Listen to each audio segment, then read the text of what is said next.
Economy. I belong to everybody and I belong to nobody. ATN covers it all on ATN Politics today.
Making the difference in our time on ATN Icons. Here, we present you legends celebrated for their heroism in different fields and serve as role models today. ATN Icons, showing every Sunday 8 p.m. to 9 p.m. on Atlantic Television Network, StarTimes DTH channel 194. ATN Live on Google.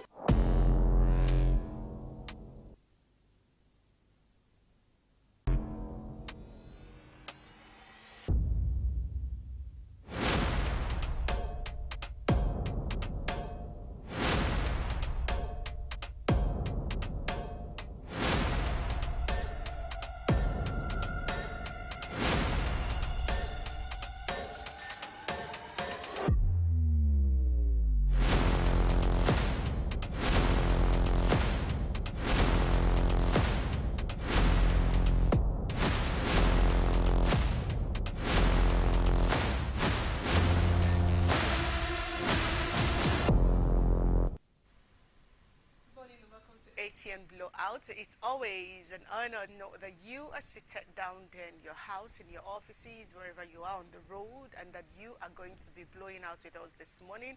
Like you all know, ATN Blowout is a syndicated live program of the ATN network where we hold conversation on special interest topics, events, and stories through our correspondent reports, expert opinions, and of course, stakeholders analysis.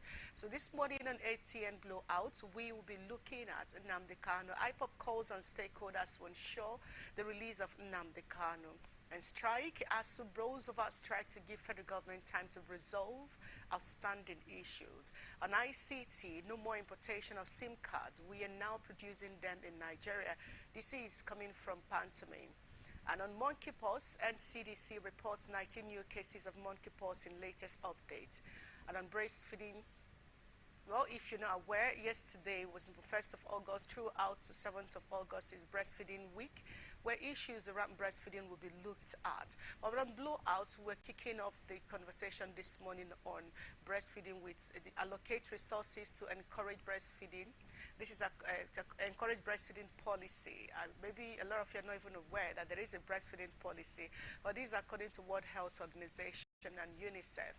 And on 2023 presidency, we'll be looking nowhere is safe in the country. Road, rail, and air travels constitute a nightmare for Nigerians. Guess who these people are? They are called the Obedience. We'll take a short break. When we come back, we'll get you to get into the conversation on Anchor's chat, and of course, we'll look at them, begin to bring in the professionals, to look at the issues we have for you this morning. So stay with us. ATN Blowout returns after the break. App Store, Facebook, Atlantic Television Network, YouTube, Atlantic Television Network, Instagram, Atlantic TV Network, Twitter, Atlantic TV Net. For sponsorship, 0810-634-1777. ATN Icons, celebrating the giants of our time.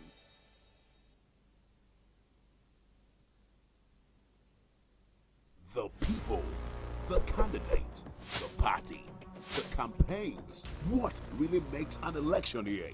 Enough of the rhetorics. It's time for issue-based politics. 2023 elections. Who are the candidates?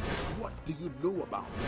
Take a seat, relax, and join us for the 2023 elections on Atlantic Television Network, StarTimes, DTH, Channel 194, or ATN Live on Google Play Store and all our social media platforms. Twitter is at Atlantic TV Net. Facebook and YouTube is at Atlantic Television Network. On Instagram is at Atlantic TV Network. Elections 2023 from Mondays to Fridays at 8 p.m. Election 2023. We the people have a stake.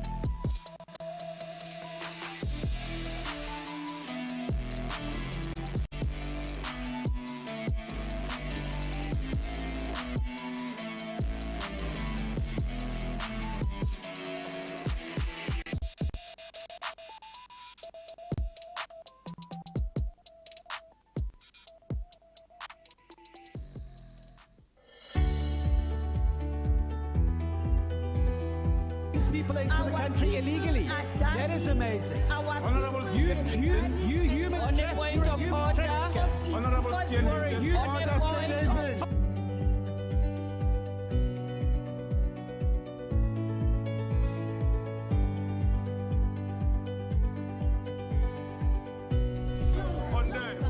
They are not picking our calls. They made up their minds. So no agreement with the EU, but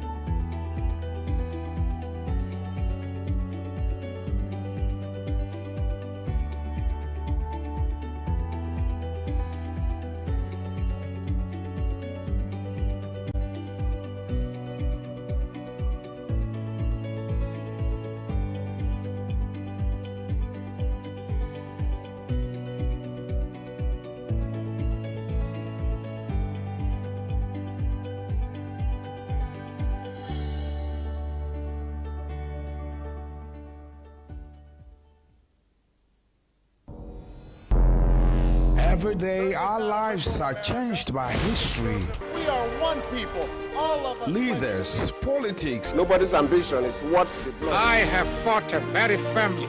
natural occurrence, war, and the world economy.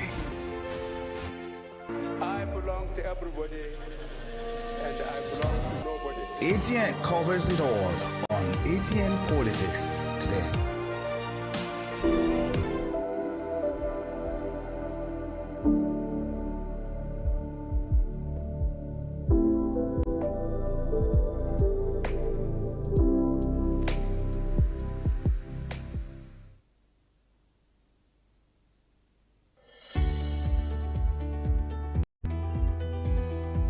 People into the country illegally. That is amazing. Honorable You human trafficker. Honorable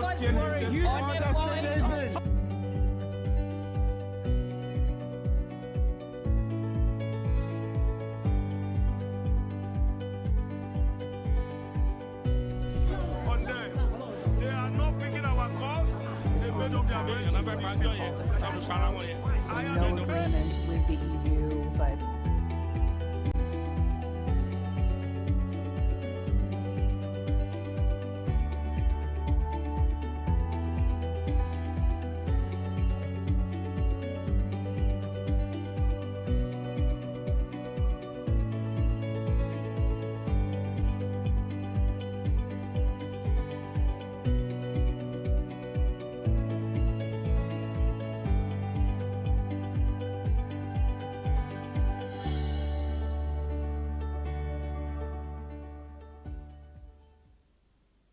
from the line across the ocean to the land beyond the mountains, through the Sahara, we bring honest pop news, live analysis, expert discussions on trending stories in politics, business, socio-economy, sports, and documentaries.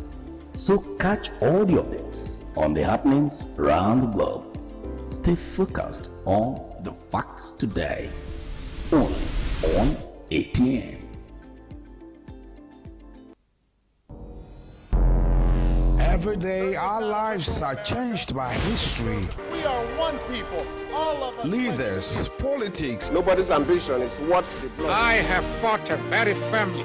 natural occurrence, war, and the world economy. I belong to everybody, and I belong to nobody. ATN covers it all on ATN Politics today.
good to have you back on ATM Blowout. Let's quickly go into Anchor's chat, but before that, let me welcome my co-host from Abuja Studios. Good morning, Vincent.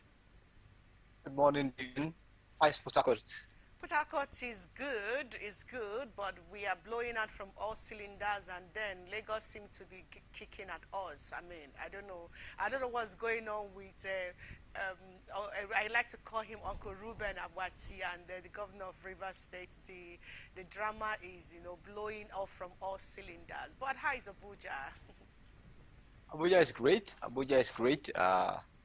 The weather is calm, better, even though yesterday was rainy all day, but today is quite different.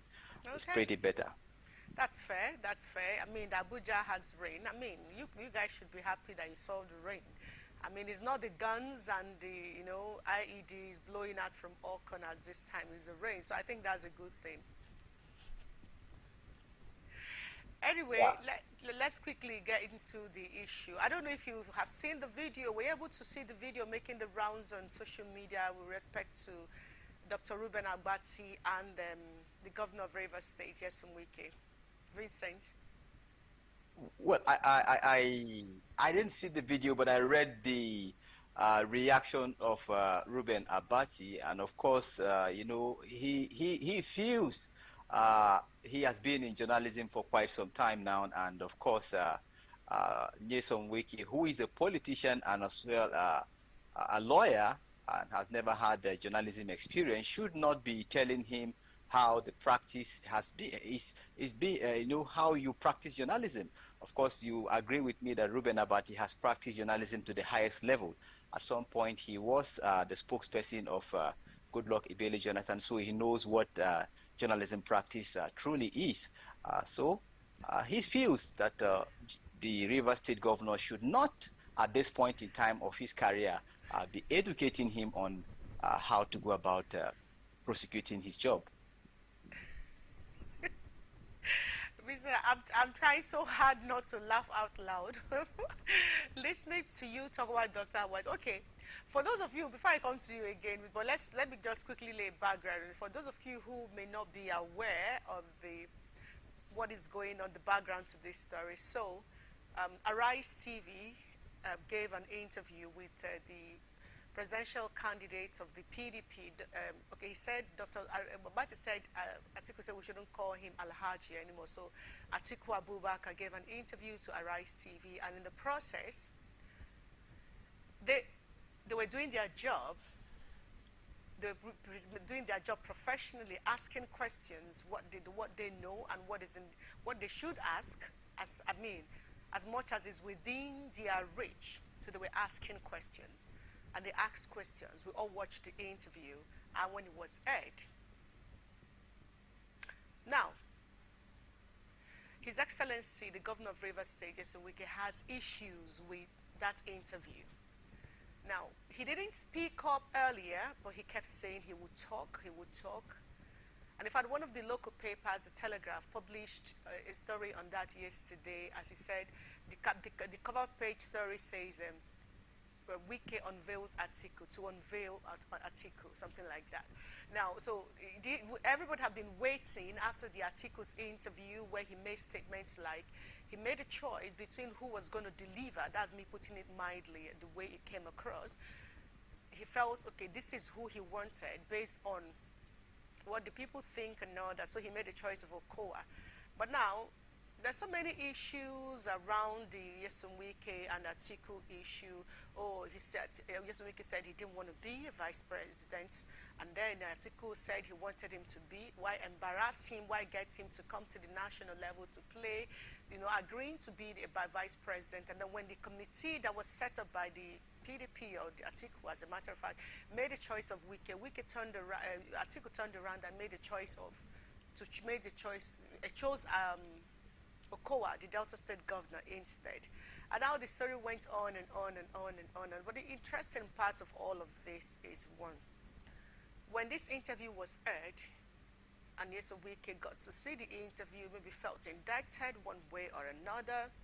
And prior to that, in course of delivering on his duty, Dr. Abati also made a statement like, oh, they give why is Wike crying? Like, what is the reason for his acting the way he's acting? Maybe he's a baby that needs a lollipop or something. When the word lollipop came up, and then afterwards, we now got to, on Sunday, I think, on his way back from a trip abroad or something, but that interview was given at the airport by one of his aide. I think it was Marshall Obuzo, who we saw, who, you know, shared that information on social media, where it was about, I think, about 10-15 minutes interview.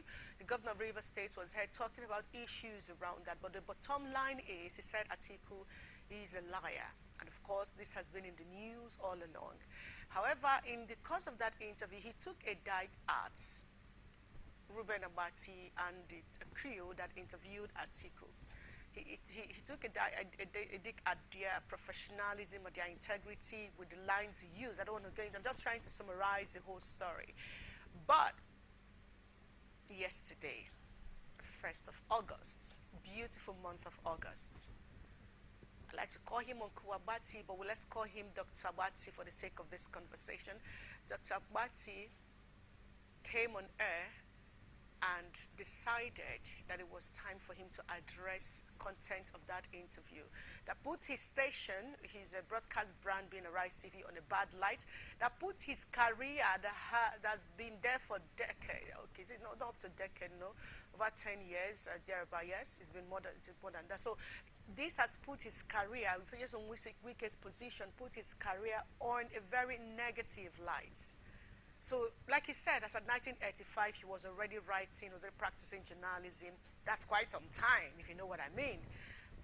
And also for a governor to now, you know, make a mess of his career because of his issues with Atiku Abubakar, that's something Ruben Abati felt he's not going to sit back and take without, you know, using his platform to speak up for himself. So basically, Vincent, that's the bottom line of that story. That's what gave birth to that video that's making the rounds right now. But however, a lot of people have the opinion that Ruben Abati wasn't professional in his delivery on the way he delivered, that the way he took the issue, he was emotional, he was unprofessional. Some people are even calling NBC to weigh in on the matter, you know, to sanction Ruben Abati for, you know, expressing his feelings. Others of the opinion, oh, Governor Nyesom Wike deserves it. He deserves what he got. I mean, he can't just talk anyhow and get away with it. But again, it's neither here nor there for us. But we have the view of a professional PR consultant, which we're going to read out. But let me get to have your take on this issue right now. Well, Vivian, one thing is important. Whether he's being professional or not being professional, you see, we are all humans. And just the same way the governor had to react, he also feels he has to react. So for every action, there's equal and opposite reaction. So the governor feels he can't keep quiet over the comments that were made concerning him. And of course, Ruben Abati also feels that I have invested so much in journalism. When you begin to talk of 1985 to now, we are talking about close to 4 decades. That's about 40 years. He should be talking about 38, 37 years. You've invested in journalism. Yeah. Yeah, so you invested in journalism practice for that long, so at least you should know what it takes. You should understand the principles. And one interesting thing, he has worked all through. He has worked in the print. He has also worked in broadcast section, so he understands the job. And he feels that, well, the governor went too far, and he has to respond. But of course, whether he should be punished or he should not be punished, I think that is left for the NBC to look at it. They were the ones who drafted the code, and they understand the code better, so they will be able to put the issues into perspective. And you know, I want to believe that some supporters of Nyesom Wike possibly would probably will write to NBC to sanction him just as they have called. They will not only call, they will write, and the NBC will look at it, and I believe that in their judgment they will be very they will be fair in the discharge of duties, and I want to believe that as time unfolds, we'll see how the NBC will handle the issue. But personally, I will call on the NBC, if should there be a call for the sanction of Abati, they should be fair in the discharge of that process. Okay, speaking of being fair in the discharge of their duty, so if the NBC did, I'm going to take, I'm going to read out the view of a PR professional, a PR consultant, as a matter of fact. So I'm going to, but before that, if the NBC decide to, you know, sanction Ruben Agbati, what then happens to the one who said what Ruben Agbati is reacting to? Because if you do, this is not a support for Ruben Agbati. Like Vincent, I agree with you, he's a human, and as a human, sometimes you take it a notch higher than you should. That comes with humanity. But it shouldn't also be a grounds for politicians to feel that you can begin to make a mess with someone's hard-earned integrity or someone's business. Because if, I mean, as a matter of fact, I learned that this day, who is the parent company that also own the This Day Group, who own Arise TV, as a matter of fact, that they are already in court. We can already sue them for, I think, defamation of character or something. So they already have a court case in that respect. But again, it's not really just about that. It's also the fact that politicians should also learn to stay on their lane. You cannot begin to insinuate things you don't have proof to, you know, begin to question the integrity of a business and an organization like a media brand because of your issue with another politician. They should also learn to stay within the bounds, so avoid all this drama. I believe that if that had happened, maybe Dr. Bati wouldn't have had the need to come the way he did at Governor Wike yesterday. But let's get a PR consultant's opinion on this. He read a piece I dropped on social media, and then he reacted and he said, I agree with Dr. Abati in all ramifications. In fact, his high profile is indeed intimidating, especially with the wealth of experience and knowledge traversing all aspects of the media ecosystem, from the academic to print journalism, from public relations to broadcast journalism. Sure, Wike lacks the capacity whatsoever to teach Dr. Abati Journalism 101. If Wike thinks that his reputation and rights have been either infringed upon or maligned by an individual using the Arise platform, he has the right to either approach the Ombudsman, which is a Nigerian Press Council, to express his grievances, or rather head to the courts. After all, he is already in court with This Day newspaper against character assassination, and that may have informed his outburst against the interview on Arise TV. Now, one of the flagship of the stable of the leadership and management company, publisher of the This Day groups, Wike had continued and will continue to receive bad publicity since the litigation against This Day newspapers, and such media onslaught against him has continued unabated. He said, unfortunately, Wike has no qualified and competent enough advisor to advise him on. Regrettably, this situation is also rubbing off on another profession, and that's public relations, and its practitioners on the governor's team may be perceived as incompetent enough to cancel their principle, hence the backlash. However, I think that Dr. Abati exhibited total disregard for the tenets of journalism, committing a gaffe. His choice of words is very offensive, unprofessional, and against the ethics of journalism profession. Besides, he, like Wike, also has several platforms to vent his anger. In fact, I'll be surprised if the NBC doesn't call the organization to question, even with a sanction where necessary, because it has violated its guideline for public broadcasting as contained in the Code of Conduct published by the NBC and visible rights there in the Master Control Room MCR for all presenters and on-air personalities to see. He ended by saying, I am not defending both individuals, rather I am advancing the cause of defenseless journalism and public relations professions as a trained journalist and graduate of public relations who abhors abuses on the integrity of these noble professions. In the face of any slightest provocation. Now, this is a PR consultant. Vincent, see, my honest take in all of this is, did Dr. Ruben become emotional and reacted the way he shouldn't have reacted on the issues? I agree. He's human, like we said. Anyone could have been put in that position. But when there is an issue, underlying issue. I think that politicians, especially as we are going into 2023, politicians should learn to also respect other humans. We are media. We are doing our job. I'm sitting down here, I'm analyzing issues in the news. That's what basically I'm doing. I am not here to insult or be rude to anyone. Then if you do something as a politician, why don't you keep it within politics and not, trying to malign the character of a media organization? They don't just represent you. You're not the only one they speak about. They speak about issues generally. This particular station was one of the stations then that was used to, projects the NSAS movement, that the NSAS protest that, gave them the right publicity, which has given rise to much more than that today. So one way or the other, we beg you politicians, keep it within the bounds of your politics. Don't bring professional.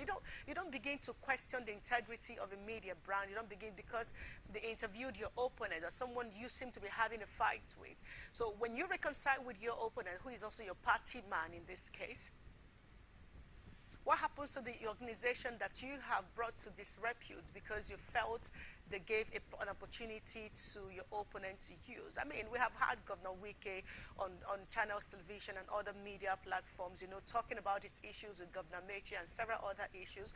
No one has questioned Channels TV or any other organization for that. These are people who sat down, asked questions, and then the man answered. He's a public figure.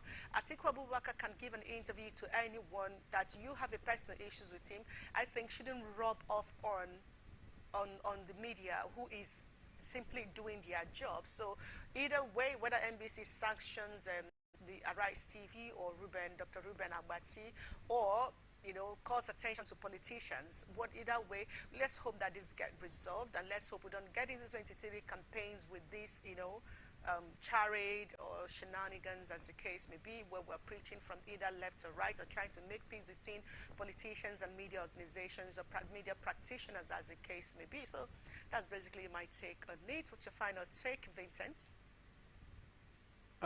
Vivian, you see, the issue there is we are dealing with two individuals. As a politician, Wiki does not have, I don't think they have a system whereby guides their utterances and their actions. But of course, you are, as a journalist and as a broadcast expert, you are being guided by certain rules and regulations. So these are two different people. Abati is being guided by certain rules, but of course, the River State governor, he has there's no rule guiding his expression as a politician. So except if Ruben Abati decides to seek redress in court, else he's free to say anything he wants to say. But of course, that of Ruben Abati, once he says anything, NBC would come after him. The National Press Council, if it were in the print, will come after that individual. So this is the problem that we are having.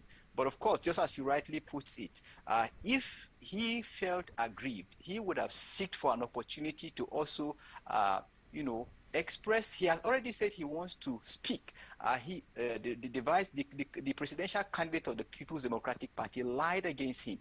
What he would have done is, I need an opportunity to also express my own position, not necessarily using Arise. You have pointed out that he has been using channels. One thing I know is I've seen him on AIT very often. So why not go to AIT the very day you return or the next day and try to put issues into perspective?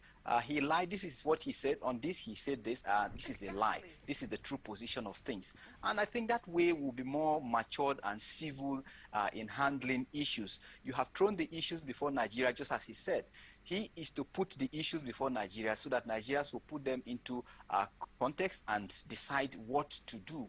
That's the best thing to do. He went too far, and of course, Abati too went too far. But of course, as I earlier on said, they are all humans, and these reactions are bound to happen. But what is more important is your ability to exercise restraint, your ability to exercise maturity. That is what is key. Perhaps the NBC will be invited into the issue. As I said earlier on, they should be fair in the discharge of their responsibility. They should not just weigh the big hammer unnecessarily. They should be fair, and I'd want to believe that with time we will get to see as issues unfold. Well, let's hope that their platform is they are broadcasting from the Nigerian broadcast bandwidth, as a matter of fact, because if you're talking about sanctioning someone, if I'm a media organization that broadcasts from another country, but broadcast within your country, how are you going to do that exactly? I mean, you also look at it from the angle of NBC, Lai Mohammed talking about sanctioning BBC and Trust TV. I know these things are neither here nor there, but let's just hope that whatever the outcome is, they don't make one rule for one person and make another rule for another. We'll take a short break, and then when we get back to you, we'll get into the real issues for this morning. Don't go away with us. It's blowouts, and of course, we are set to blow out. Stay with us. Meet the people making the difference in our time on ATN Icons. Here, we present you legends celebrated for their heroism in different fields and serve as role models today. ATN Icons, showing every Sunday 8 p.m. to 9 p.m. on Atlantic Television Network, StarTimes DTH channel 194, ATN Live on Google App Store, Facebook Atlantic Television Network, YouTube Atlantic Television Network, Instagram Atlantic TV Network, Twitter Atlantic TV Net. For sponsorship 0810-634-1777. ATN Icons, celebrating the giants of our time.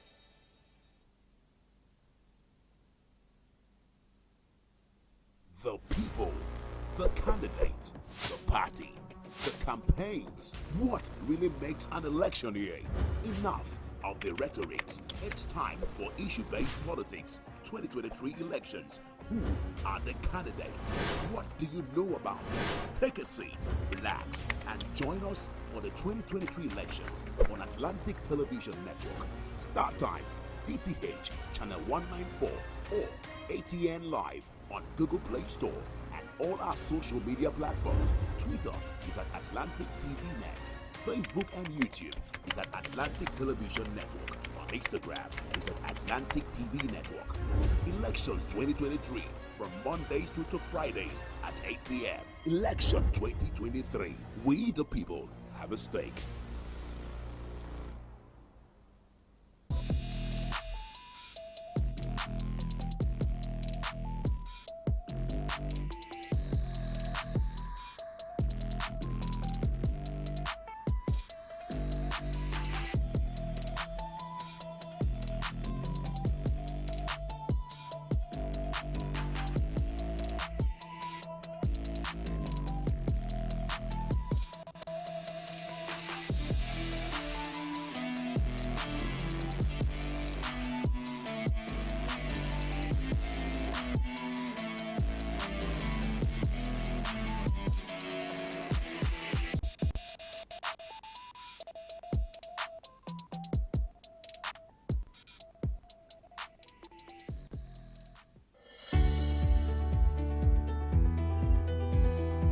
People into the country illegally. That is amazing. You human trafficker.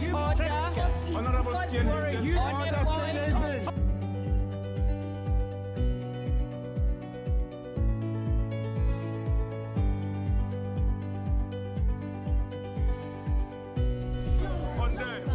They are not picking our calls.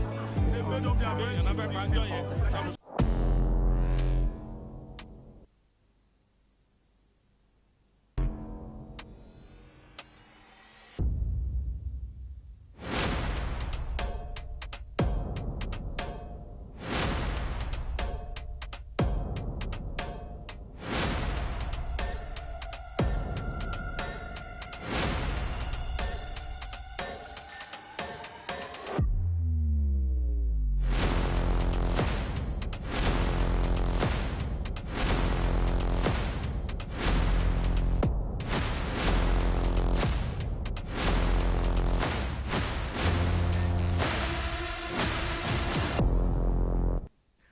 Good to have you back. It's time to officially blow out this beautiful Tuesday morning, and then we are having on the show this morning is Ken Agala. He is a public affairs analyst.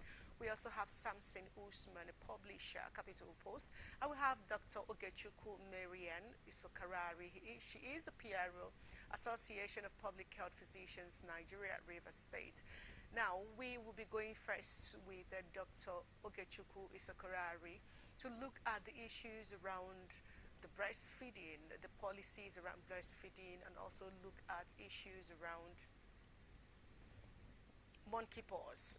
There's a report that the government discovered, reports that just released yesterday said that there are about 19 new cases of monkeypox in the latest NCDC updates. And then we have issue on breastfeeding, allocate resources to encourage breastfeeding policy.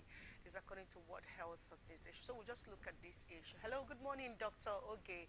Good to have you on ATM Blau this morning. Good morning, Vivian. Nice to be here. Thank you for making it this early. That's a problem. Thank you. All right. So how is University of Port Harcourt Teaching Hospital this morning? Very fine, Vivian. We are actively working this morning. I know. So thank you for being here. So let's really go into the first story we have for you this morning. This is on monkeypox. NCDC reports 19 cases of monkeypox in latest updates.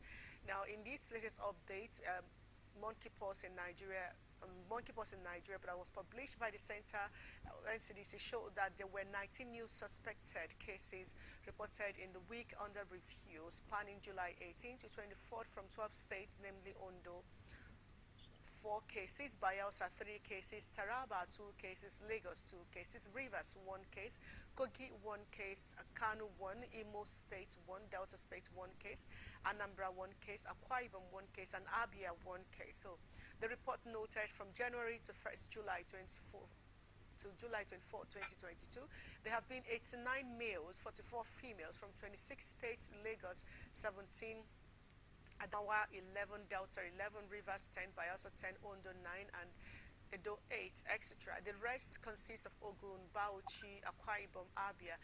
3 deaths were recorded from the 3 states, Delta State, Lagos, and Ondo, 1 in each of these states. Overall, since the re-emergence of monkeypox in September 2017 and up to July 24, 2022, a total of 869 suspects have been reported from 35 states.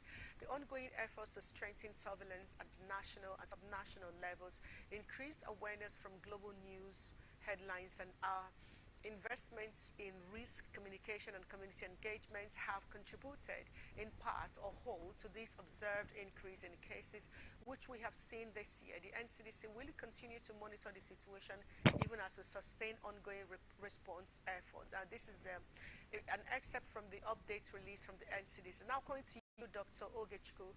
The issue of monkeypox, to the best of my knowledge, is still something that a lot of Nigerians still don't seem to understand what it is or what exactly we are talking about. So if you may, kindly talk to us on what exactly is monkeypox.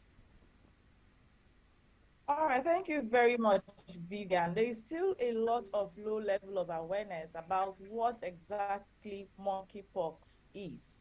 So monkeypox is basically a viral infection caused by the monkeypox virus. And this monkeypox virus is very similar to the smallpox virus that we know has been successfully eradicated in the past. But recently, we've seen an upsurge of cases of monkeypox. Now, how is monkeypox spread? It is a primary viral disease found in animals and has now been found in man, probably from our interaction with animals through hunting, zoo care for zoo animals, or eating undercooked bushmeat, and several other means that this disease has moved on to man. And we've now seen cases where man is transmitting it to their fellow men. So that's where the stage where we are having all right, thank you very much, Dr. Ogechuku. When it comes to bushmeat, I remember during the, I think, the monkeypox virus can be transmitted through. I think during the Ebola outbreak, I remember that we still had people, well, you know, then there was a story like you don't eat bush meat. You still had people. I remember a friend in Bielsa then, he literally goes to get monkeys from the bush and kills this and makes a meat out of it. And then he tells you that he's not going to, of course, he's still alive. Nothing happened to him anyway. Now, when you talk about bush meat, this is one of the delicacies that a lot of people actually look forward to enjoying. Now, we're back to having conversation of what should be eaten and what should not be eaten. Now, what are the signs and symptoms we need to look out for when it comes to monkeypox? So the signs and symptoms of monkeypox are basically those of a common cold or flu, as we usually call it, where you have fever, headache, loss of appetite, body pains. I think the classic symptom that you would notice and say probably this is monkeypox, you have swellings in your lymph nodes. So you have what you call lymph adenopathy. But more classically is the rash. So the rash appears in about 80 to 90% of cases, and that rash is, you just saw the picture there, it's quite big. It looks like the chicken pox, but not quite, and it usually centralizes on the face, on the abdomen, on your palms of your hands, and the soles of your feet, and they're really unsightly. Okay, so those are basically symptoms that you would see that would make you think that you may have monkeypox. But we would always say that if you're suspecting anybody around you that has a fever and a rash, a sudden onset fever and a rash, is a suspect and should seek medical attention. Wow. So, but basically, there's a slight. You said there's a slight difference between what it looks like and chicken pox. Can you kindly take that again, please? So the rash of monkeypox is bigger than chickenpox. Chickenpox rashes wouldn't show on your palms and wouldn't show on the soles of your feet. As you can see there, you can see rashes on the palms of his hands. Chickenpox rash wouldn't go to your palms or your soles, most unlikely. And the face is like almost always all the time. In chickenpox, you have rashes on the face, but it's not as obvious as you would have in monkeypox. And the size of the rash, the monkeypox rash is quite bigger than the chickenpox rash. But if you're in doubt, please just seek medical attention for any rash at all that's accompanied with a fever. That's what we advise. All right, Vincent. Well, Dr. Oge, you said this is a zoonotic disease with the capacity to move from animals to human. And so far, so good. We have about 30 states. It has been confirmed in about 30 states. Those states that have not been confirmed, what has been the unique difference? Why is it that these things have not been confirmed in these states? What are they doing differently in these states that other states are not doing, that we now have monkeypox in these states? And since the resurgence, it has not been recorded for this particular state. I think 7, including the FCT. Okay, so there could be several reasons why those states have not recorded any case of monkeypox till now. One could be that obviously, probably they don't have any case, and other reasons could also be that probably people are not presenting to the facility, or they are presenting and the suspicion rate is quite low, and we're not testing them to confirm that they have monkeypox. Because when you say a confirmed case, it means that samples have been taken to a laboratory and we have diagnosed that the viral cause of this particular disease is the monkeypox virus. And if that has not been done, they still remain suspected cases. So we'd love to see if they have any suspected case, and if not, probably we need to heighten this risk communication to those areas so that people that have a fever or a rash can seek medical attention. And when they come, we should be ready and able to test them and confirm if they have monkeypox or not. Now, Dr. Oge, I want to quickly bring this to bear. In Nigeria, we are very wonderful people because we don't really take anything seriously until it gets to a very dangerous point, gets to the later point. Now, the world is talking about monkeypox. They already have their bodies like ours, is NCDC, looking into this. The US is the CDC and what have you. Here, Whereas the NCDC has given us a report, this has been here since 2017 from the reports they released, their latest update. The big question here now is, when will the NCDC actually do the needful? When will the NCDC begin proper communication, information, before this whole thing gets out of hand? I cannot imagine someone with monkeypox around. Like, seeing that literally makes me, I don't want to use the wrong word, but it makes me very uncomfortable just looking at that alone. So what would it take for the government to actually bring this to bear? Like, this to bear. But Vivian, a lot of information has been out there. I just guess that probably people seem to get used to this outbreak because of COVID-19 has primed everyone. So there is really that act of emergency feeling or feeling of awareness. People just assume that they know what's coming, so nothing can shock them more than what COVID has done. But I can assure you that the NCDC has been putting out word. Several other bodies and associations have also been out there. The ministries of health, public health department, especially in Rivers State, we've been bringing out the word about monkeypox. As I know, I've gotten several responses like, "Oh, what is this new thing again? You guys have brought it out." So there's already this bias against the government that any disease you announce is brought out by the government, probably for some gain or something. So we need people to understand that these diseases are bound to occur from time to time because we are living in an environment where we interact with animals. So basically, and we also interact with each other. So once a disease comes up, it can spread if it's a communicable disease. And we should understand that from time to time, outbreaks do occur. Outbreaks is just basically when a disease occurs in a large enough manner, more than what we expect it to be, or a disease that we've never found before. So if it occurs, no need to panic, but we need to know what to do to protect ourselves. There's no need for conspiracy theory. Nobody brought it out. It's a disease that was there before. We controlled it, and it has come again this year. Usually comes around this time. We know what to do to protect ourselves. We would learn that today, and we should be ready to protect ourselves. All right, thank you very much, Vincent.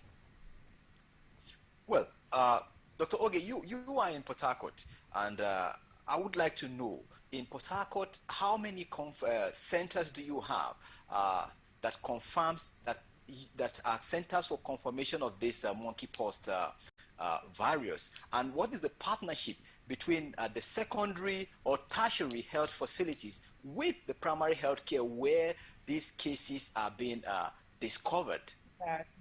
Yeah, that's true. Thank you very much. So we have basically several molecular laboratories where we confirm viral infections, and these are both public and private. But for the public ones, which are the ones I would mention, two basically we have at the University of Port Harcourt Teaching Hospital, and even at the River State University Teaching Hospital. And I know that we have linkages from primary health care. Usually our secondary health care facilities are almost non-existent. That's for public facilities. From primary health care level, we have linkages to the tertiary institutions because those primary health centers are all owned by the state government, except some few owned by the federal. Then for private hospitals, there is always a referral system. We have referral systems where private hospitals can refer suspected cases to these tertiary centers, public tertiary centers, for diagnostic confirmatory testing, and they actually do refer them. I think the problem more comes with presentation. Presentation, because most times people self-medicate at home, and even sometimes when they present, sometimes the diagnosis is missed because maybe the person that sees them, that the health worker, is not suspicious enough to say, "Let me check for monkeypox." So those are the kind of cases that we could be missing, and I think that's why we need to create more awareness, both with the general population and with health workers, to be on the alert. All right, thank you. Now let's really look at preventive measures. How can we, what do we look at for, like what the telltales, and then what are the preventive measures we can adopt to prevent monkeypox? All right, Vivian. So you want to prevent monkeypox, we have two channels.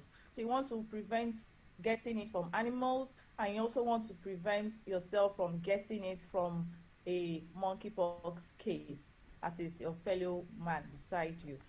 So from getting it from animals, we advocate that people should avoid handling of bush animals for now. All the people that are involved in the care of animals in the bush, because usually this is basically a disease that comes from monkeys and all the species related to monkeys.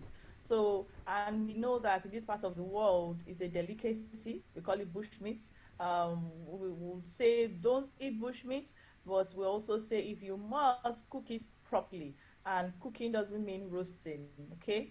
Roasting doesn't give it that much heat. It means boiling, because that's actually the one that will give the temperature that would kill the virus. And as much as possible, avoid handling material that have been used, touched by animals or their space as much as possible. And this especially for those handling animals in the zoo. I want to also add that you can protect yourself from others, because monkeypox is for the first 3 days until the rash shows, right?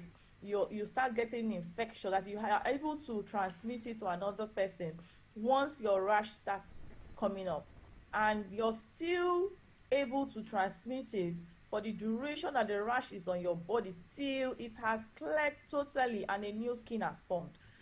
So we need to be careful even at the tail end. Even those pictures you show that showed the rash was still drying up and everything, that person is still infectious because it hasn't totally cleared. So if you have such a person around you, you try as much as possible to avoid coming in contact, direct contact with them, or being in the space where they have been, because even if you didn't have direct contact, indirect contact, so if they have used a surface and you touch that surface, you can also contract monkeypox virus. So, So personal just a quick hygiene. Just a quick question. Now, you've just talked about the level of infection, how infectious this monkeypox is. Why is the government, why don't we begin to talk about the issue of isolating these people like we did for COVID, like we did for Ebola, like, getting to isolate them, at least keep them in isolation until they heal properly? Isn't that supposed to be part of what the government is supposed to be working on this issue? Yeah, so there's room for isolation, not all cases. Even in COVID, at a point, we weren't isolating everybody. There's a room for self-isolation at home for mild to moderate cases, because this disease is also self-limiting, and the fatality rate is quite low, about 3%. It's not as fatal as the other ones like the Marburg.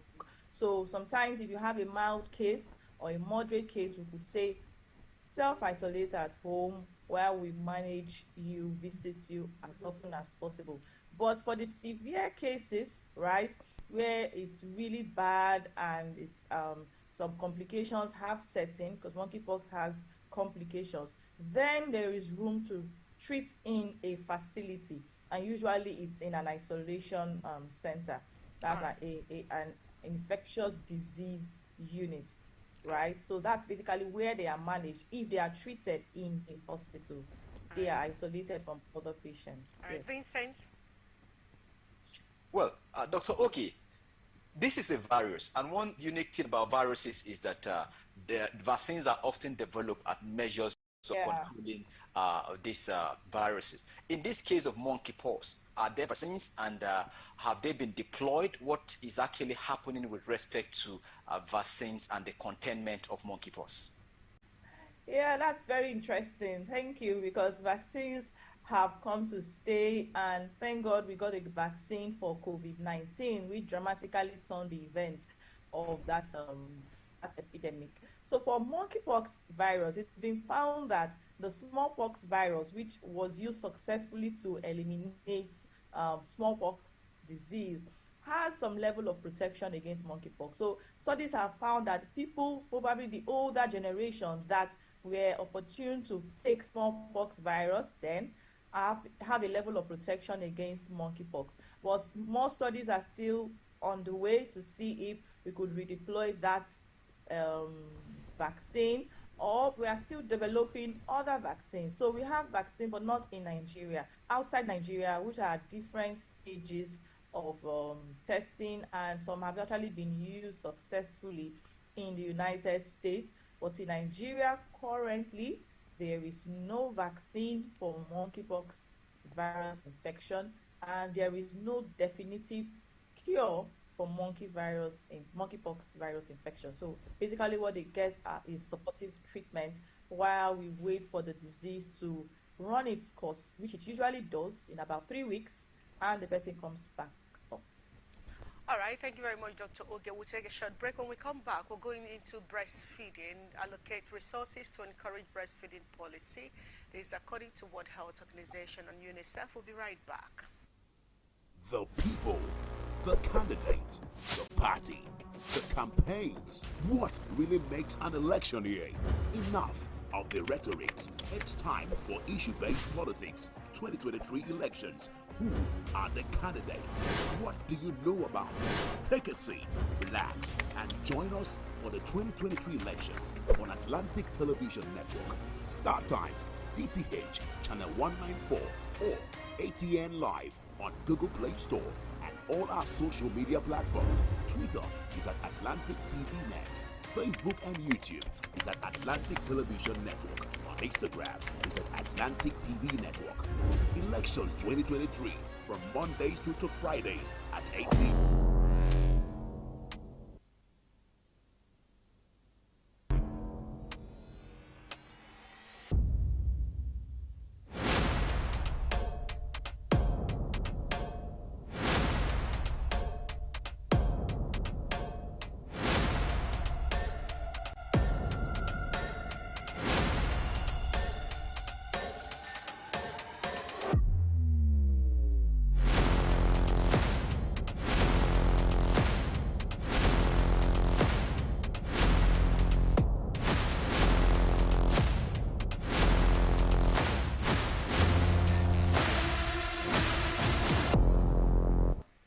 Welcome back to ATN Blowouts, and the next issue we're looking at this morning is on breastfeeding.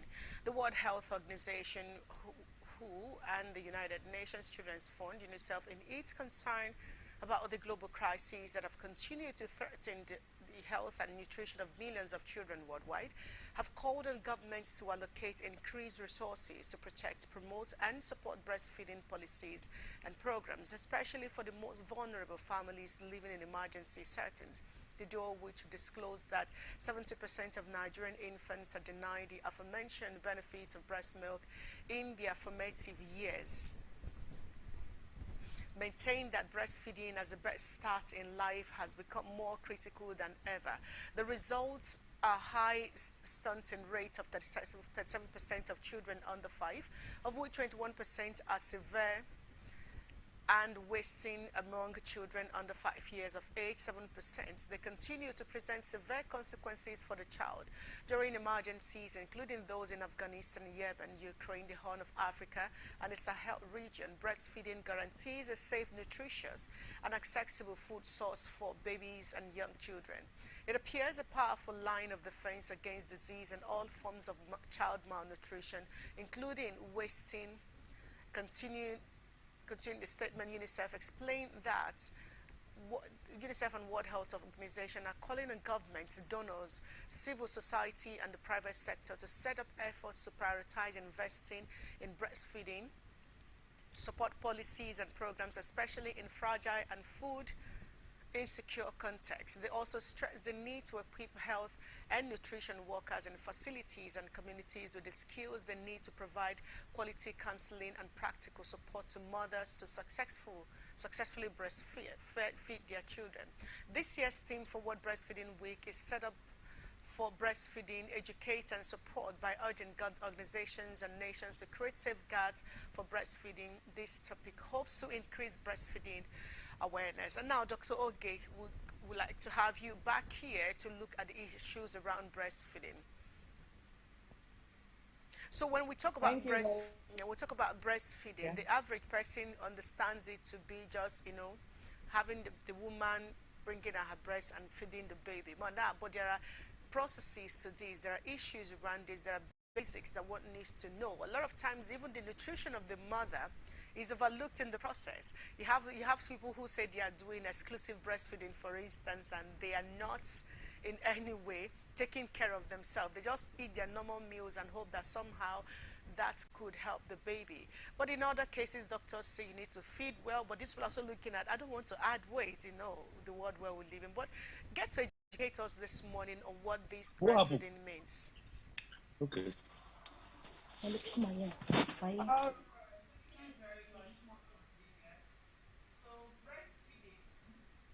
basically is the initiation and maintenance of breast milk feeding to the baby from birth, and we advocate till 6 months exclusively, and then with complementary feeds added up to 2 years or even beyond if you can. So when we say exclusive breastfeeding, it means that the mom gives the baby only breast milk for the first 6 months of life. And when that, we don't add glucose water or any other thing apart from only breast milk for that first 6 months. It has everything the baby needs to survive for that first 6 months, and that includes water. Breast milk is about almost 70 to 80% water. Vincent. Well, Dr. Oge, I would like to just digress from what who is saying. But I've seen cases whereby many women, many young women have, refused for one reason or the other to breastfeed because there's any problem. We're talking about vulnerable cases, vulnerable areas, but in this case, these are not vulnerable individuals. They are capable, they are fit, they've got good nutrition, but they deliberately, refuse to give their children breast milk, not even for 1 month. They depend on supplementary. In that case, don't you think there's need for awareness also in that respect? Yeah, definitely there is need for awareness. There's a lot of myth concerning breastfeeding. People feel that okay, so some other individual's baby was not exclusively breastfed, so therefore that means even if I don't exclusively breastfeed my child, nothing would happen. Initially, people felt if you didn't do exclusive breastfeeding, your children would not be intelligent, and they now ask, okay, what are people that their parents died at birth? Are they not okay? And the women are probably looking at their appearance and saying that okay, if I breastfeed, probably my breast wouldn't look as good as it looks right now. And what I want to say to any woman that refuses to breastfeed for any reason at all is that the importance of breastfeeding is not just for the baby, it's also for the mother.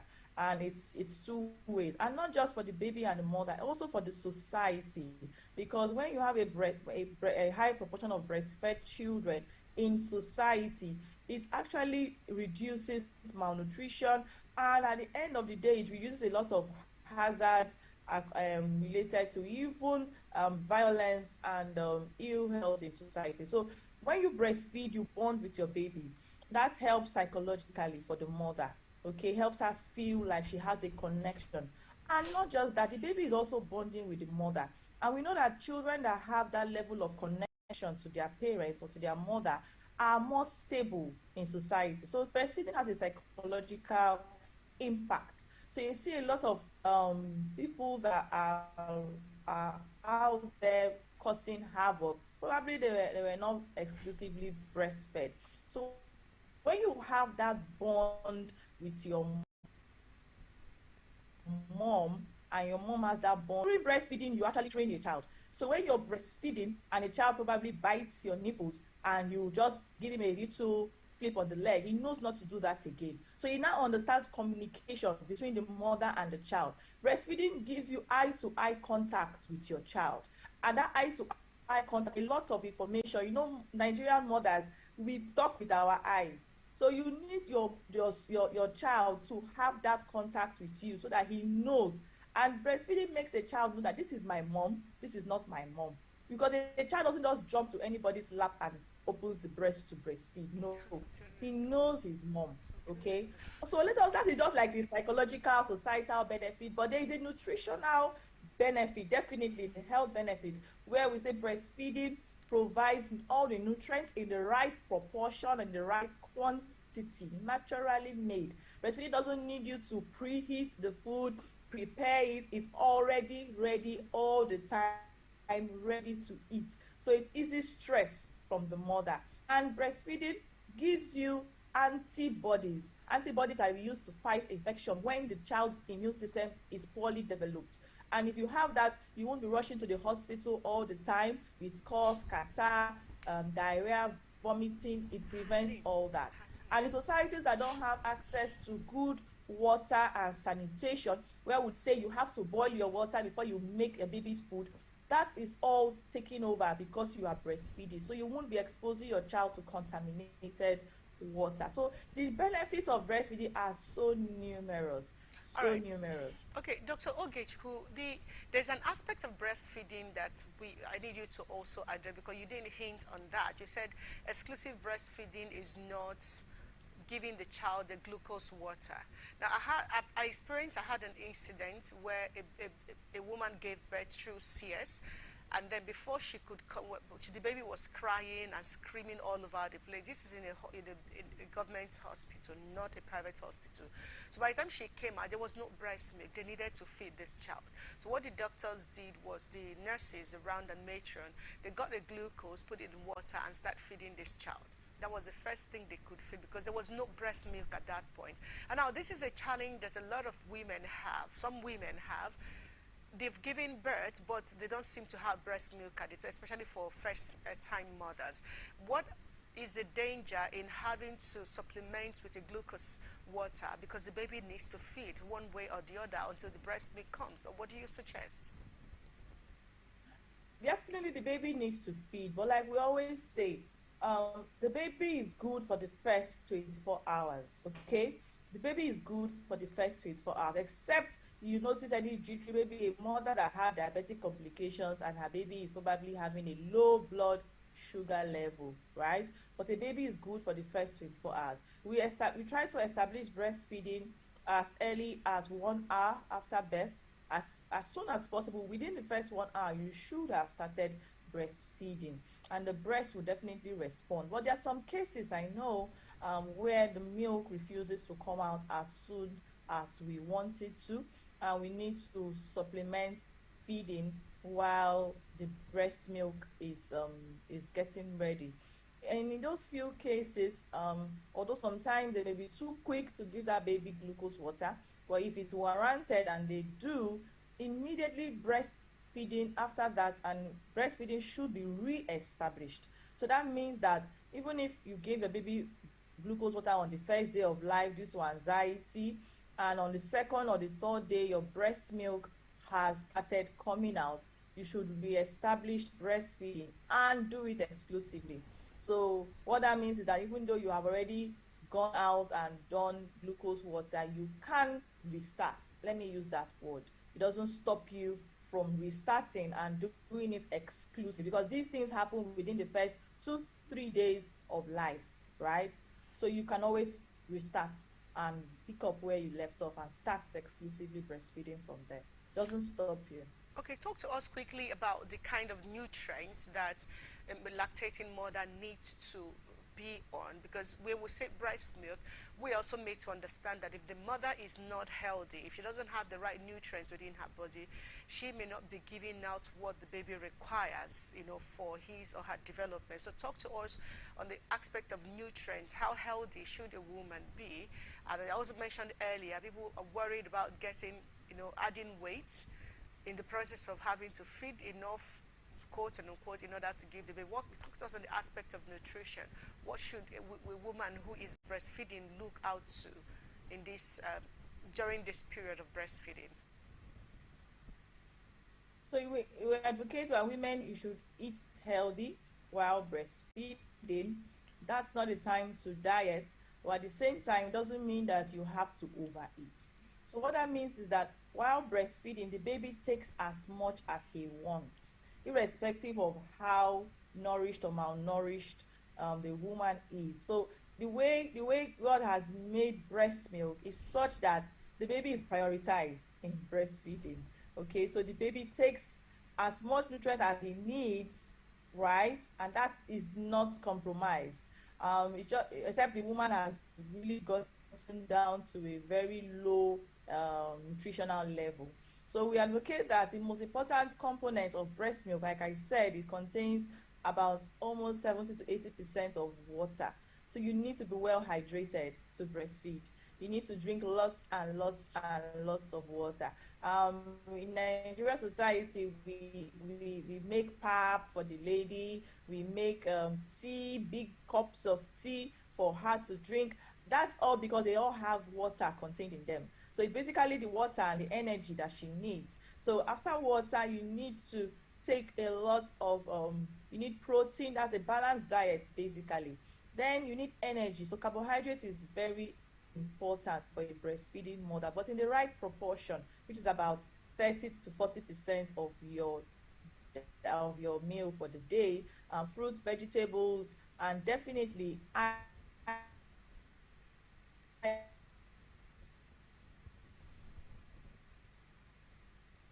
iron. You need iron, so that's your green leafy vegetables, because breast milk contains, and protein is so important because the milk is protein based and it has a high protein content. The good thing about breast milk as opposed to other formula feeds, right, is that it gives the nutrients in the right proportion. Okay, and it comes out based on the demand of the baby. So if the baby is hungry and sucks very hard, the milk comes out more. And the baby decides to just is not so hungry and sucks little, the milk comes out less. So it is on demand, and it is the pressure that the baby puts, that's the output that comes out. So you can see how unique breastfeeding is. So like I said, a wide expanse of diet, especially water, carbohydrates. All right, Vincent. Well, he has Dr. Oge has spoken with respect to Protein is very important, and if you take it in the right quantity, it will not add weight. Okay, Dr. Gilby, we'll get back to you. Let's have Vincent quickly bring in his question, please. well, doctor, you have spoke about the the importance of the cholesterol in terms of immunity development, and you've also spoke about the maternal effect which breastfeeding tends to create between the child and the mother. But of course, we know that these days times are very tough, and most of our young ladies work in establishment where they tend to have difficulties breastfeeding their children, and really they are given maternity leave to go home and put to bed and give their children good attention. In this case, what is your profession doing? The Nigerian Medical Association, as well as other allied body, to ensure that they push for especially women who are in the private sector and who desire to breastfeed their children and give them proper attention. Okay, thank you very much. If you could just take the last part of the question, I didn't quite get it, please. Well, I said, what is your association? You know, you belong to the Nigerian Medical Association. We have the NOS and other allied bodies. What are they doing to push, especially for women in the private sector, who desire to do exclusive breastfeeding? They really get this opportunity. If you are leaving, then you are sacked. Okay. So we are promoting a breastfeeding promotive environment and promotive society. So what we are advocating and what we have advocated and what the national body also is advocating for is that every workplace, every environment should be breastfeeding friendly. What do I mean by breastfeeding friendly? Even your malls, your shopping areas should have breastfeeding rooms, or they call them mothers room. rooms. They are different from the rooms. Breastfeeding women may not do it in public. They may want to have a private space. Offices also. I know some offices, some workplaces that have crèches where lactation.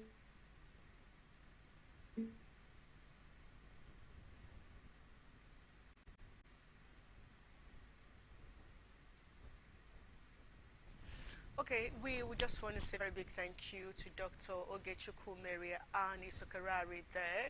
We hope to have you back. Okay. All right, we just have to take it from here. We have to just have to take it from here. Unfortunately, that's much we can take on this.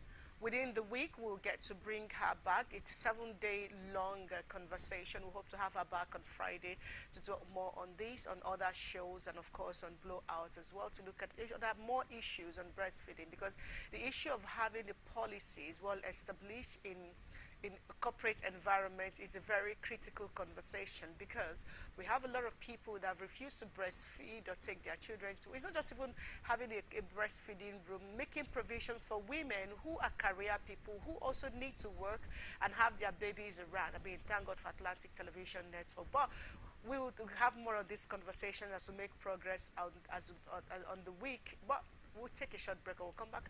We'll go straight into a story for this morning. Stay with us. We'll be right back.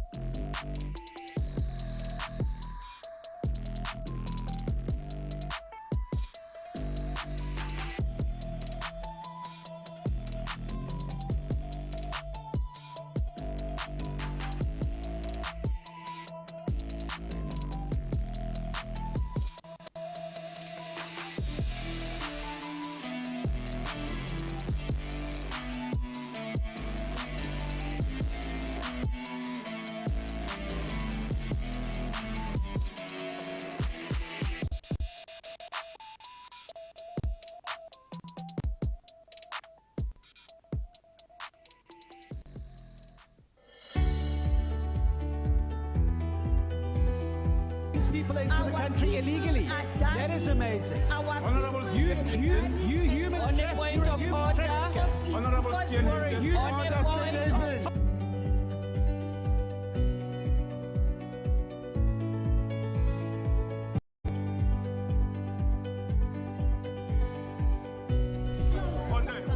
they are not picking our calls.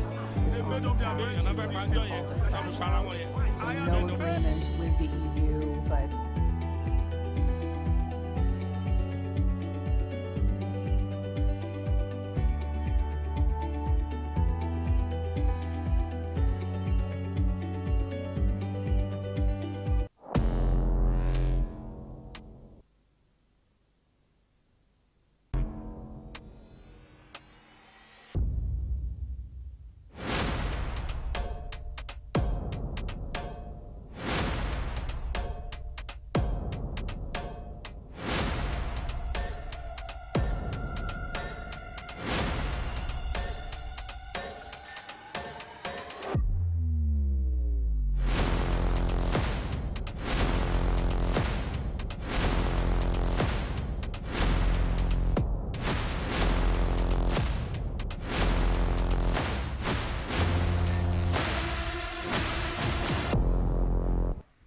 welcome back to ATN Blowout. I want to quickly welcome Usman Samson to ATN. Good morning, Usman. Welcome to ATN Blowout. Good morning, my sister.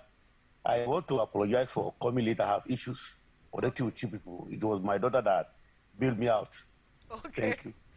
Thank you to your beautiful daughter. Good to have you here. So we'll go straight to our first story this morning, and that's on ASU. ASU has rolled over the strike to give the federal government time to resolve outstanding issue. The national president, Professor Emmanuel Osodeke, in a statement on Monday, said the decision to further extend the strike was to enable the federal government satisfactorily resolve all the outstanding issues raised. The development was sequel to an emergency meeting of the National Executive Council of the Union held at the Comrade Festus Ajayi National Secretariat, University of Abuja on Sunday. The statement reads in part following extensive deliberations and taking cognizance of government's past failures to abide by its own timelines in addressing issues raised in the 2022-2020 federal government and ASU Memorandum of Action. NEC resolved that the strike be rolled over for 4 weeks to give government more time to satisfactorily resolve all the outstanding issues. He said the role of a strike action is with effect from 12:01 a.m. on Monday, 1st of August 2022. The striking lecturers shut down public universities on February 14, 2022, following the inability of the federal government to implement a memorandum of action entered by the two parties in 2020. Now, I'm coming to you straight up, Samson. The issue here, when we read this issue yesterday, the record that ASU has been on strike since February 14th, 2022. That's over 5 months. They've taken literally over a section out of this whole strike. And now you're saying you're continuing the strike 4 weeks to give the federal government enough time to satisfactorily resolve outstanding issues. What are we talking about here? Can you help us make sense of this, please? It's very unfortunate that government of the day has allowed the strike action embarked upon by the lecturers of our universities to spend time at home for this long. Even I carefully listened to the statement of the ASU president. The 4 weeks that they've given to the government as a result of that review that they had in their National Executive Council meeting was just to see whether the government will make any consideration at all. But I don't need to be a prophet to tell you that the government of the day that has allowed the strike for these 5 months has anything on the table that will make them to call off the strike in the next 4 weeks. That's just the truth. You see, it's about the mindset. The mindset of the government of the day is not attuned to our educational system. And the reasons are not fact. Their children are schooling abroad. It's only people and the less privileged in society that are being suffocated as a result of this ASU strike. So they don't see it as a priority. They don't see it as a priority. Nothing will come, nothing will change in the next 4 weeks. That is just the truth. And it's about priority. Are you now telling me that this country does not have the resources or whatever it is that ASU is looking for, that you have allowed the university to be closed down for this 5 months plus? This is a travesty of the society. This is unheard of.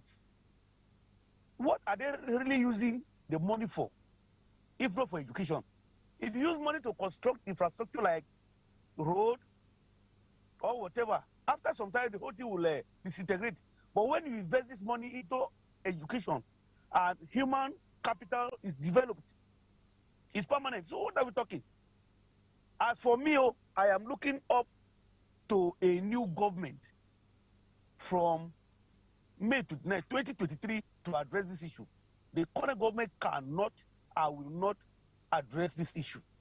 And even if they do, it's as a result of pressure of the electioneering campaign. That is to say, they sit down to say, okay, if we allow this thing, they might use this thing as a weapon against us, to vote against us. So they can come up to just use a kind of a temporary solution to call off the strike, to make the ASU to call off strike. And if that is done, and this same APC government continues in 2023, they will resort back to the same attitude that's currently ongoing now. So we should have that in our mind quickly before any other thing. There's nowhere in the world that development is not a product of education. Development anywhere in the world is a product of education. When somebody is educated, he is enlightened, he could reason for himself. His reasoning faculty is brightened. You have sense. But in the context of what we're talking about here, now, Out of over 200 million Nigerians, how many people are educated? What is the percentage of our level of education? Even if we don't have anything, at least let us have education. So sitting down to undermine education through a kind of pain, a lackadaisical attitude to strengthening our education system is the most unfortunate thing that will ever happen to any society, especially in Nigeria here. So I don't really understand what they are looking for. All right, There's thank you no very way much. you can't call this people to the people. All right, There's no way you can't call this people. Thank you, Mr. Yeah. Sampson. Vincent. Well, when this issue, when I saw this issue that is among the issues we're going to consider this morning, I was actually surfing the internet and I saw yesterday a clip where the president was really passionate about the issue of ASU in 2014. He was really, really bitter about the fact that children, I think not 2014, I think earlier than that, he was bitter about children being at home. And of course, I don't know what has changed. What has changed that the president is now at the helm of affairs and he has allowed students to stay at home over a session. Because when you put together the 7 months that they have stayed at home now and the other month that was in 2020 where they were at home, the children have actually stayed longer than necessary. And we've had protests. Last week, the labor union actually joined the protest. But Mr. Sampson, why do you think that the government is not really shaking? It's not bothered about the protests, the strike. It's just indifferent about the issue. Let's consign. Yes, you see, when somebody is not in power, his sense of thinking is different from when he is power. When he is in power, as at that 2014, when he was airing his views against the students sitting back at home as a result of strike, he was doing that for political reasons, and I call it surreptitious passion. That is surreptitious passion, and he was doing that in order to elicit sympathy or a kind of solidarity from the people, because he knows that he's been struggling for power. Now that he's dead, all those things are no longer an issue to him. Otherwise, if somebody that had that kind of passion in 2014, as the case may be, has the opportunity now to change the tide, why is it that the students are still at home for 5 months? He participated in several protests as at that time. I saw a picture where he himself, Rubaya and others, were protesting against some policies that were antithetical to the nation, which was us at that time. But now that all of them were in power, what are they really doing? Was it not worse now at that time? Then secondly, the issue of protests that we are talking about, this thing was just a solidarity protest by the Nigerian Labour Congress. They are doing that in solidarity with ASU. Why are the students who are at the receiving end, what are they doing? National Association of Nigerian Students, what are they doing? What pass through university system? They are at the receiving end, yet they are doing nothing about it. Because that is as a result of the polarization of Nigerian Students Union these days. They go behind the scene to meet these people and collect money, go and buy car and write a president Nigerian Students will be driving and be cruising around. That is the problem. Otherwise, for 5 months, students are sitting at home and they cannot mobilize themselves to the streets and go and occupy villa. All right. They should go and occupy the villa. All right, Mr. Usman.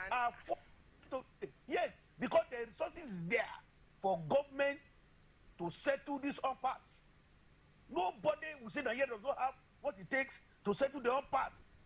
It's as a result of carelessness, a result of taking the people for granted. All right. If you jettison education, if you undermine education, we are going nowhere now. All right, there's no doubt about that, Mr. Usman, but I want to quickly come to you right now. You made a statement that you don't have any expectation from this government. You don't think they are going to do anything because you're looking up to the next government.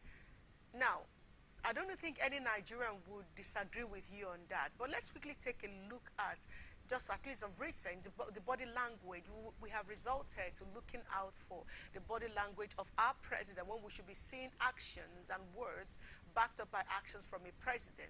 Recently, he gave a 2 weeks order to the minister saying this has to be resolved with immediate effect. While on that, as NLC went on the solidarity strike with ASU. Now, after that, nothing was done. ASU is now forced to roll over the strike for 4 more weeks. Do you, in all honesty, think that anything will come out of the 2 weeks order? Remember that this is not the first time this president is giving order to the ministry, to the military command and what have you. Nobody seems to listen or care about, you know, obeying the president of Nigeria. So do you think anything is going to come out of this, and then that after 12 weeks you think that that's enough time for this government to do anything when it comes to ASU? You see, if Mr. President gave an order that I want this issue resolved in 2 weeks and nothing happened, what is ASU that will give the same government 4 weeks and we think anything will happen? Of course, nothing will happen. We have found ourselves in the state of quagmire. We have come to a level where there is nothing good from the side of government to Nigerians. Now, look at the history of President Muhammad Buhari in the last 7 years. The man is not given to firing any of his minister or his government official each time they err against the government. A typical example is the Minister of Labor and Productivity, Dr. Chris Ngige, who is in the forefront of negotiating between ASU and the federal government. If you follow his track record in negotiation, he doesn't have that competence of negotiation. And it's very fortunate, I'm a trained lawyer. Negotiation is part of responsibility when it comes to strike action or protest. And you do that with high level of expertise in order to bring the two parties together. If you look at what Giga has been doing, Giga has been stoking embers of discord, even the more. And Mr. President knows that this is being dragged this long because the negotiator is not doing what he ought to have been done. But what is Giga doing in that office? He should be fired. And other ministers, because this thing to him, this strike action that has dragged this long, should be an embarrassment to his administration. And he's not acting, he's not firing them. Okay, I give you an example of about 3 weeks ago or so, or barely a month now. The Kuye Custodial Center was invaded by terrorists, and they freed all the suspects from there. Yet, no head has rolled. Where do you run this kind of government? It is when you bite, when you back and bite, that's when people begin to fear. So you are not exerting the authority of your office to compel men to obey and to carry out your instruction. And this is a lacuna on part of this government, and that is why a lot of things are happening without even him knowing. Honestly speaking, the issue of ASU strike is a serious issue because our children have no reason to stay for this long.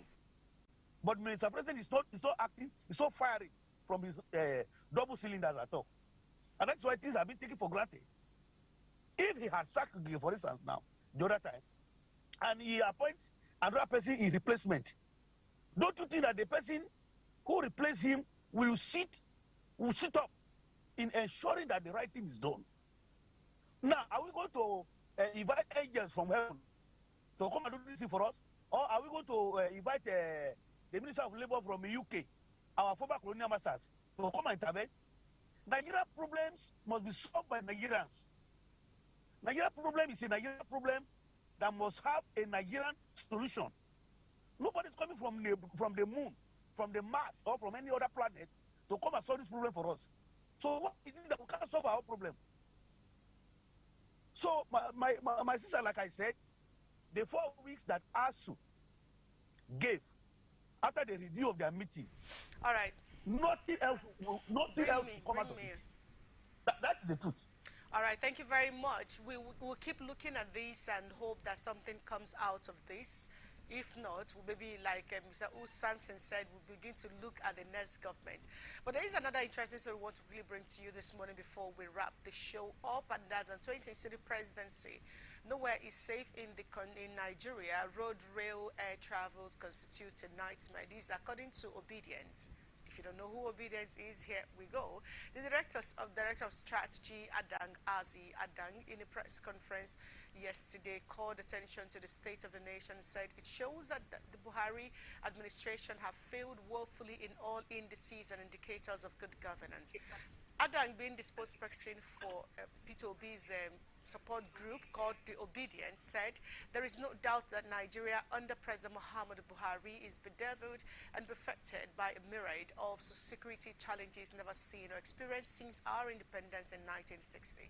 The country has indeed been confronted with diverse security threats ranging from election violence, census crisis, ethno-religious conflicts, communal clashes, militancy, and terrorism, but most of these were either localized or sporadic before this administration. Nowhere is safe in the 36 states of the country, with road, rail, and air travels constitute a nightmare for Nigerians. The most disheartening of these challenges is the fact that there is a well-orchestrated plan by foreign terrorists with their sponsors to cause more havoc and entrench a chaotic atmosphere and a dangerous agenda. He further said, consequently, Nigeria is occupying the unenviable position of the poverty capital of the world, where poor development indicators in all spheres of the economy, the high rate of poverty has also exacerbated criminal activities and other forms of vices in the society. The Nigerian students have been kept away from institutions of higher learning as a result of long-avoidable strike by the ASU caused by the lack of education priority of the APC-led federal government. Fortunately, in a period where the old hawks have polluted the electoral system with money politics and monetary inducement to hold the country hostage, Nigerian youths have reason to say never again. This committed youth under the tag name Obedience are rallying around Obi and Dati Ahmed's candidates, to whom they believe a departure from the past. Their emergence has galvanized Nigerians, and the obedient movement is growing organically across the country. Mr. Usman, I'm coming to you right now. It is not in doubt that nowhere seem to be safe in Nigeria, because you cannot readily say that you're sitting down at some point, okay, it is good here, let me feel comfortable. We've got to the point where we're always looking behind us. When we move, when we're doing things, we're always suspicious because we cannot really tell where what is and when what would happen. This is the Obi's support group called the Obedience. They gave a press briefing where they talked about the issues in the country. But let's quickly have you give your take on this, sir. Yeah, you know, we are gradually in an electioneering period. And at that, you hear a lot of issues. Those issues that you can use to advance your cause over your opponent. The Obedience, you know, have raised a lot of issues, like you rightly said. But these are facts. Nobody can say this is just a political propaganda, especially the issue of insecurity.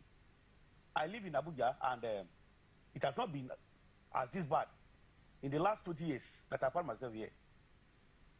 Anywhere in the world, the headquarters or the capital should be a safe haven in any country. But the capital as it is now, Abuja, as it is also the most unsafe right now to speak.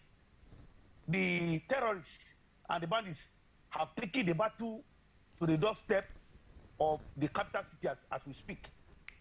Because as I speak with you, the threat has forced parents to remove their wards from the school, and they are all back at home. It is very, very unfortunate. The air, the road, in fact, the issue is that the dynamics of insecurity in Nigeria today cannot be provided. This same government, like I said, does not have the competence to look into the dynamics of insecurity that we find ourselves right now. It's so diverse that it's not just about, asking the military or the security operatives to carry AK-47 and go to the forest. No. Because if you look at this insecurity we're talking about, it's organic. It's organic in the sense that there's a route, and that route will have to be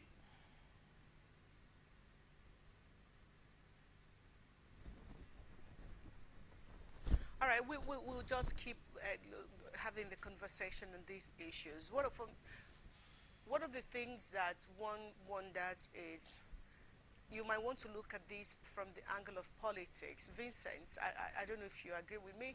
You might want to people might want to look at this from the angle of politics. But if we want to be realistic here, can we really say that they have not made a point with what the issues they raise? I mean, these are things facing us as we speak. But let me get to you now, Vincent.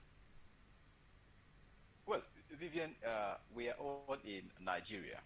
And myself, I'm in Abuja, and as it stands now, the schools in the FCTs have closed. So if the schools have closed, they are all shut down. I don't think this has to do with politics, because of course the government will not direct the closure of school if they have not discovered a palpable threat on the lives of students and children in this respective school. But what is more worrying, what is more disturbing, is the fact that I don't really know if the president is really aware of the insurgents, the terrorists within the FCT, because of course they have left Niger, they have left all these other states. They are now living with us in the FCT. But I doubt if the president knows, because if the president knows, ordinarily he's expected to have taken a very drastic measure. But we've not seen, we are yet to see that drastic measure. So for some of us, we feel that it's like the president is still unaware, but we know that I will tell. See, Vincent, let me quickly come in here. That's what I said. The competence that is required to tackle security is not seen in our president, as it were. For instance, now, where are the routes that these people are coming in? If they are coming in through the boundary between Niger State and Niger, for instance, why don't you declare the state of emergency in Niger and deploy troops to wipe out any criminal there before you ask the government to come back? This thing, we are not seeing that synergy. We are not seeing that competence. There's nothing that this current government is doing now to show that this is security. Okay, now, as we are approaching the 2023 general election, mind you, the politicians who are contesting elections are still going to mobilize their talks, and in doing that, they are bringing in more arms to arm them. Because part of the insecurity we're talking about was also orchestrated by our politicians. That's why I said what we're looking at is an organic issue of insecurity. Now we need to look at the root cause of all this. If we don't do that, we're not going to solve this problem. The idea of asking the troops to go to the forest to shoot cannot help this issue that we're talking about now. We'll be doing that. But has that abated? The answer is no, that it has not abated. So we are looking forward to making sure that they have to trace where these people are coming from. Somebody was saying, I don't know, it was an unconfirmed story anyway we were discussing. I was telling me that there's one of these African countries that the youths there mobilized themselves in hundreds, and they were heading to Nigeria to come and do banditry activities. Right back in their country, they see it as a viable business, that when you come to Nigeria and you kidnap, you do that successfully, you're going to get you're going to get a lot of money as ransom. And Nigeria is known in their own country as a good place to do banditry work, and that they were on their way to Nigeria to come and do banditry. The day before yesterday, which was on Sunday night, my correspondent in Niger State, I'm not going to call his name, called me and told me, sir, that they saw over 500 people passing through a forest heading towards Abuja. So when they came to a particular village in Niger State, the residents there, the villagers were on the run. The one of them now was speaking in house. I was telling them that they should not run, that they didn't call for them, that they are on their way to Abuja. And he promised that he was going to send that story to me. That is exactly what we're talking about. Where are these people coming from? That is my issue. If they are coming from a particular country and there is an intelligent report that this is where they are coming from, Nigeria should go into discussion with the president of that country, and see how we can solve this problem. Solving the problem is one that we hope that somehow that the government of the day will look into and do the needful. But I want to say a very big thank you to our resource persons for today. A very big thank you to Dr. Ogechukwu Mary and Isokurari. She is a public relations She's a public relations officer for Association of Public Health Physicians of Nigeria, Rivers State. And we also have Mr. Samson Usman. He is the publisher for Capital Post. Thank you, everyone. Vincent, what has it been for you on the show today? Well, it's a very good one. We actually, I love the issue of breastfeeding that we actually dealt with. And I think I just look forward to a time where the suggestions put forward by Dr. Oge, whereby creches will be created in virtually all the private establishments where women who would like to breastfeed their kids can do that, and in order to ensure the good health of their children. I think that is, I look forward to that. All right, thank you very much. Same here for me. That was a big takeaway today, because organizations, women should not be kept at home more than the normal number of months. Some people give birth and in the next 2 weeks they are strong enough to resume their activities. Some people could take the normal 3 months, but provision should be made for women to come back to work with their children. Jobs shouldn't be taken from them because they gave birth. So these are major conversations we're going to be having this week. We are going to be looking at the policies that affect, mothers at the birthing period of their children and their corporate lives. These are critical issues. You don't take away a job from a woman. What if in the process her husband loses his job, and what happens? And of course, a woman needs to have a career. She needs to wake up and do something. For those who want to be in corporate environment, having a child shouldn't be the reason why a woman have to stay back at home. So we need to have more on this conversation this week as we make progress into the breastfeeding week. Thank you very much, Vincent, for being here today. My name is Vivian Douglas. We'll wrap it up right now, but let's continue the conversation on our social media pages. Are there some issues you've had that you think, when it comes to breastfeeding, that you think we should give attention to? Please share with us on our social media pages, and I'm going to get that out to you, and then we'll raise the issues with the stakeholders and then give attention to it. It has become very important that this conversation begins to go on. And as for the obedience, well, we already know these things. We keep talking about it. So maybe somehow the government can find a way to do the needful. And of course, on monkeypox, everyone please watch out, look out. Let's not make a joke out of this. When this medical expert comes out to say there are issues, we really need to look into these issues. You don't want to end up having this stuff on your skin and the discomfort that it comes with internally and all that. I don't know. Let's do something. Let's watch out for one another, and then when you notice these signs and symptoms, quickly get it to the doctors and get the person so that this person can be checked out. So let's continue the conversation on social media pages. On Twitter, we're at Atlantic TV Net. Facebook and YouTube, we are Atlantic Television Network. Instagram, we are Atlantic TV Network. Remember that peace and unity are always the pathway to progress. Have a great morning.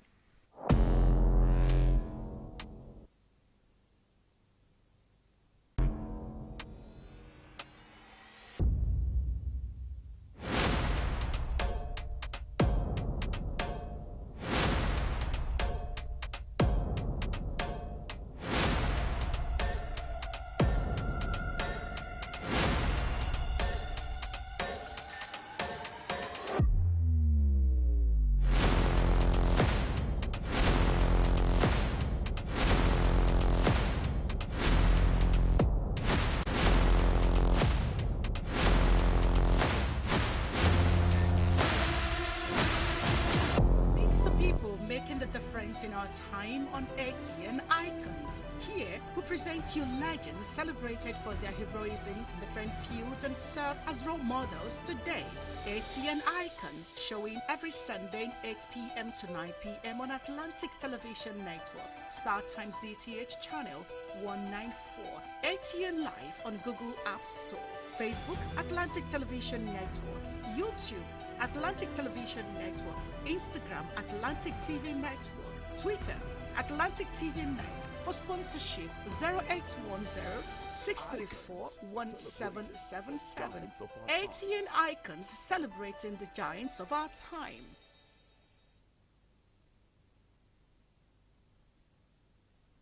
The people, the candidates, the party, the campaigns. What really makes an election here? Enough of the rhetorics. It's time for issue-based politics. 2023 elections. Who are the candidates? What do you know about them? Take a seat, relax, and join us for the 2023 elections on Atlantic Television Network, StarTimes, DTH, channel 194, or ATN Live on Google Play Store and all our social media platforms. Twitter is at Atlantic TV Net. Facebook and YouTube is at Atlantic Television Network. On Instagram is at Atlantic TV Network. Elections 2023 from Mondays to Fridays at 8 p.m. Election 2023. We the people have a stake.